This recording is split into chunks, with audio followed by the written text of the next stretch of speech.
Selamat pagi saudara, apa kabar Anda? Kita berharap kita selalu dalam keadaan sehat dan tetap bersemangat pada pagi hari ini. Nah saudara, kita ketahui bahwa memang sekarang semua lagi dalam perhatian yang sangat fokus terhadap bagaimana penyebaran dari virus COVID-19 atau virus corona. Dan sekarang kita mengetahui bahwa data terakhir yang per tanggal 16 Maret yang kami dapati bahwa korban positif yang terdata di data pusat Jakarta secara nasional adalah 134 pasien. Kemudian kita ketahui juga bahwa tidak cuma di Jakarta, ternyata sudah mulai ada informasi di beberapa daerah seperti di Kalimantan Barat, di Manado, Bali tentunya juga, kemudian daerah Jawa, Jogja, dan sekitarnya itu sudah mulai ada informasi-informasi bahwa penyebaran virus ini sudah mulai cukup merebak. Nah, terkait dengan Bali, kami kembalikan sampaikan kepada Anda bahwa memang data per tanggal 16 Maret kemarin yang kami dapat dari Rumah Sakit Umum Sanglah, Denpasar, ada 11 orang yang dirawat atau pasien dalam pengawasan yang terdiri dari 5 orang WNI dan 6 orang warga negara asing. Di antaranya ada 4 laki-laki dan 7 perempuan. Nah, saudara, ini menjadi perhatian. Akhirnya memang pemerintah daerah, termasuk juga dalam hal ini Bali, Gubernur dalam hal ini, per tanggal 16 Maret kemarin mengeluarkan surat edaran untuk Gubernur Bali terkait tentang panduan tindak lanjut tentang pencegahan penyebaran corona virus disease 2019 atau COVID-19 di lingkungan pemerintahan Provinsi Bali. Nah, terkait dengan itu, saudara, pada pagi hari ini, Sapa Redaksi Kompas TV Dewata bersama dengan harian Tribun Bali akan membahas tentang perlunya dilakukan distancing sosial. Nah, saudara, seperti biasa, saya akan ditemani oleh Wakil Pemimpin Redaksi Tribun Bali, Mas Dion. Apa kabar, Mas Dion? Baik, Mas. Sehat selalu, Mas Dion? Ya, sehat. Pokoknya kita harus jaga imunitas, jaga kesehatan, cuci tangan. Cuci tangan selalu. Olahraga cukup. Olahraga. Bermatahari ini juga penting. Ya, jamur matahari Bermatahari, penting. Baik. Baik. Mas Dion, terkait dengan kasus ini ya, merebaknya akhirnya menjadi perhatian nasional ya. Ya. Nah, mulai dari hal dulu lah, bahwa kemarin pemerintah daerah dalam hal ini Gubernur mengeluarkan surat edaran. Apa Mas Dion isinya atau apa pentingnya surat edaran ini? Mas Dion? Surat edaran ini itu memang sangat penting. Karena apa? Dari data yang tadi digambarkan Mas BC itu memang Indonesia itu sudah menjadi bencana nasional. Ya, sudah menjadi tidak lagi sekedar darurat, tetapi ini kan sudah menjadi bencana nasional. Dan Bali adalah bagian dari 8 provinsi yang masuk ke zona merah. Ya, zona merah. Karena kita di sini sudah ada yang meninggal dunia. Sehingga kita memandang bahwa keputusan Pak Gubernur itu sangat tepat. Ya, melakukan distancing sosial. Nah, distancing ini adalah di level praktisnya adalah pertama meliburkan anak-anak sekolah. Ya, mengapa anak-anak ini? Karena ya kita tahu bersama lah, anak-anak ini kan sangat rentan ya. Mereka itu bermain, mereka bersenang-senang, dan kalau anak-anak pasti di sekitarnya ada orang tua, ada guru, ada teman dan sebagainya. Sehingga pertama-tama meliburkan anak sekolah. Itu mulai dari tingkat PAUD sampai dengan perguruan tinggi, gurunya. Mereka tetap bisa belajar di rumah saja. Lalu kemudian yang kedua adalah mengurangi aktivitas kerumunan. Ya. Pegawai pun saya kira secara nasional juga disarankan bisa bekerja dari rumah saja. Dari rumah saja. Hanya mungkin untuk sifat-sifat pekerjaan tertentu itu silakan diatur lebih lanjut oleh pimpinan unitnya masing-masing. Tetapi prinsipnya adalah mengurangi kerumunan. Karena kerumunan itu adalah lahan basah yang menularkan penyebaran virus sangat ini. cepat. Sangat cepat ya. Jadi sekali lagi edaran Pak Gubernur, surat ini memang sedapat mungkin dipatuhi oleh masyarakat.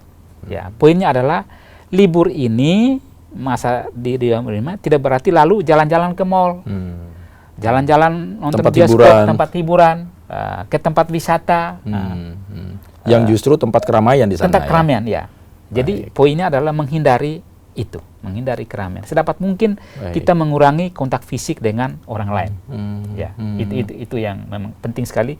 Intisari dari social distancing ini, Mas. Ya. Baik. Jadi ini kita sampaikan lagi juga kepada masyarakat bahwa sebetulnya bukan meliburkan sekolah, tetapi proses belajar mengajar sekolah dipindah di rumah. Di rumah, ya. Gitu. Betul. Jadi tetap harus ada proses belajar mengajar, entah itu melalui online atau melalui pendampingan. Pendampingan ya, yang memang tujuannya adalah menghindari untuk kerumunan orang-orang keramaian di sana. Nah, ini juga kita juga imbau kepada masyarakat tentunya supaya jangan bukan berarti libur tadi ya. Jadi tetap orang tua nih, peran orang tua ya Mas. Peran orang tua menjadi sangat penting ya. Untuk pendampingan anak-anak bahwa mereka tetap belajar, tetap melakukan aktivitas belajar mengajar tetapi hanya di rumah. Di rumah ya. Yang penting ini membatasi diri untuk tidak keluar rumah. Apabila tidak penting. Iya. Gitu ya Mas. Kecuali yang sangat sangat mendesak ya silakan. Ya. Tetapi sedapat mungkin memang selama 2 pekan ke depan ini berdiam di rumah saja. Itu pilihan yang paling bijaksana. Baik. Ya, ini berlaku sampai dengan 29 Maret. 29 Maret. Ya, 14 hari. 14 hari. Ya, 14 hari ini juga mungkin ada ininya. Iya, 14 hari ini juga ada pendasarannya, ada dasar teoritisnya bahwa virus ini kan masa inkubasinya selama 14 hari. Ya. Jadi selama masa 14 hari ini sedapat mungkin kita menghindari itu. Dia jangan sampai menjadi positif, ya kan gitu. Jadi kita menghindari kontak, menghindari penularan terhadap orang lain. Ya, jadi itu 14 hari itu juga punya dasar seperti tadi. Dasar medis ya, dasar klinisnya ada. Ya. Baik. Ya. Nah, tadi kan kita sebut bahwa sekarang lagi tren social distancing. Social distancing. Ya. Seperti apa Mas Dion? Mungkin tadi salah satunya adalah memang keluarnya surat edaran dari gubernur, tetapi memang sekarang kan lagi tren lockdown, ada yang social distancing. Kalau sekarang kita mungkin lebih ke social distancing yang memang diberlakukan oleh pemerintah Indonesia. Poin-poinnya apa Mas Dion? Iya, social distancing itu pertama tadi itu poinnya adalah menghindari tempat keramaian. Oke. Misalnya mall, gedung bioskop, kegiatan-kegiatan yang juga yang kedua acara-acara yang menciptakan kerumunan, ya misalnya reuni, pesta ulang tahun, arisan mungkin ibu-ibu, arisan ibu-ibu ya keluarga itu sedapat mungkin ini ditunda dulu, dihindari. Kemudian disarankan juga selalu menghirup udara segar, lalu menjemur matahari ya. Jangan terlalu berlama-lama di ruangan yang ber-AC ya, yang ber-AC. Kemudian tetap berolahraga, makan makanan yang asupan gizi yang baik ya, seperti itu. Dan yang paling sering juga disarankan adalah sering-seringlah mencuci tangan ya, mencuci tangan. Itu yang juga disarankan.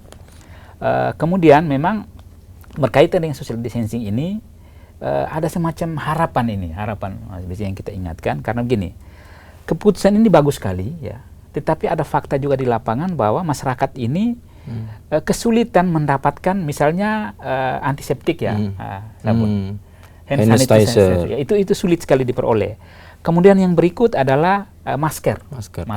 Nah, kita terus terang menghimbau atau mengharapkan pemerintah, peran serta pemerintah, bagaimana sih mencari solusi ini? Artinya kan begini, ketika orang orang sudah mulai lebih banyak di rumah, harus hidup sehat dan sebagainya. Tetapi perangkat-perangkatnya seperti tadi itu tidak dipenuhi, ini juga sebuah problem ya. Jadi saya kira kita memang mengharapkan dukungan juga dari pemerintah daerah untuk bagaimana ini ada solusinya untuk pengadaan ini. Sudah langka, harganya juga mahal pun belum tentu dapat. Ini yang jadi problem yang saya kira ini mestinya juga didorong. Mudah-mudahan dalam 1-2 hari ini Mas BC kita harapkan pemerintah Provinsi Bali ada solusinya. Baik. Entah datangkan pesan secara khusus atau apa ya silakanlah. Tetapi ini harapan yang juga muncul dari masyarakat. Seperti itu. Baik. Yang penting kita sampaikan juga kepada masyarakat tidak usah panik. Tidak usah panik ya, betul. Memang betul faktanya memang sulit mencari barang ini karena terbatas dan ada yang memang sudah tidak ada. Tapi paling tidak tadi kita menyampaikan himbauan kepada mungkin bantuan dari peran serta dari pemerintah daerah, karena memang otoritas ini yang bisa mungkin ya punya kekuatan untuk menghadirkan, punya kewenangan, punya kewenangan untuk menghadirkan stok-stok ini. Tetapi yang tadi antiseptik juga sulit didapatkan. Tapi ini ada juga sampaian himbauan bahwa sebetulnya menggunakan sabun, betul ya, sabun itu jauh lebih efektif. Ya. Jadi sabun di rumah, para keluarga, orang tua ya sedini mungkin dari anak-anak mungkin sudah mulai diajari menggunakan sabun saja sudah cukup ya. Ya, untuk tentunya dengan cara yang benar, itu kita bisa update di media sosial, di bagaimana itu sudah cukup. Jadi nggak usah khawatir kalau Anda tidak mendapatkan hand sanitizer atau jenis apapun, tapi kalau di rumah menggunakan air yang mengalir, menggunakan sabun, sabun cuci tangan, sabun apa, itu sudah cukup ya. Kemudian pakaian dicuci ya dengan deterjen, karena itu bisa mengurai ya, mematikan virus itu. Dijemur tadi penting ya, dijemur matahari, termasuk orangnya juga berjemur matahari, jangan di dalam rumah, yang di rumah aja juga malah pengap gitu ya Mas Dion ya. Jadi ini himbauan memang menjaga hidup sehat, disiplin ini penting. Kelemahan orang Indonesia adalah tidak disiplin, hanya 1-2 hari melakukan, 3-4 sudah lupa gitu kan, jadi tidak disiplin. Jadikan ini habit kita. Mudah-mudahan kita paling tidak kita tidak menjadi carrier, penyampai, perantara virus ini kepada orang lain. Kalau kita sehat, tentunya kita juga akan bisa menangkal melindungi itu, orang lain juga. Melindungi orang lain juga. Semua bermula dari rumah. Betul. Sekali lagi intinya peran orang tua sangat penting untuk mendampingi anak-anak, terutama masa 14 hari ini sampai dengan akhir, untuk menahan diri, untuk tidak dulu keluar rumah secara berlebihan atau yang hal-hal yang tidak begitu penting. Gunakan ini sebaik mungkin, kemudian hidup sehat, makan yang bergizi, tidur yang cukup, olahraga dilakukan, kemudian hal-hal positif lainnya. Mudah-mudahan ini juga psikologis sekali lagi ya, Mas Dion. Psikologis ini dijaga ya, karena virus ini beban yang sangat berat justru psikologis. Orang tuh parno. betul. Ini yang kita hindari lah. Jadi tetap pikir positif, dan virus ini bisa kita lawan secara bersama-sama. Punya tanggung jawab bersama untuk mencegah penyebaran lebih. Solidaritas ini harus kita bangun betul mengelawan virus ini. Baik. Terima kasih Mas Dion atas waktunya dalam Sapa Redaksi pagi ini di Studio Kompas TV Dewata. Nah, saudara, meskipun Bali termasuk zona merah dalam penyebaran virus corona atau COVID-19, Gubernur Bali pun sudah mengeluarkan surat edaran terkait dengan pengurangan aktivitas untuk di luar rumah untuk mencegah penyebaran COVID-19. Kita berharap termasuk masyarakat, pegawai, siswa yang harus bekerja atau belajar untuk menahan diri, untuk kita beraktivitas di dalam rumah, dan kita menyampaikan, kita harapkan juga masyarakat untuk menghindari dulu tempat-tempat keramaian atau hal-hal yang menimbulkan interaksi dengan orang yang lebih banyak, supaya kita tidak menjadi bagian perantara atau carrier dari virus ini. Dan yang paling penting adalah menerapkan pola hidup sehat. Saudara, demikian, terima kasih atas kebersamaan Anda, dan setelah Sapa Redaksi kali ini kita akan lanjutkan untuk informasi inspiratif lainnya, tetap di dalam Kompas Dewata Pagi.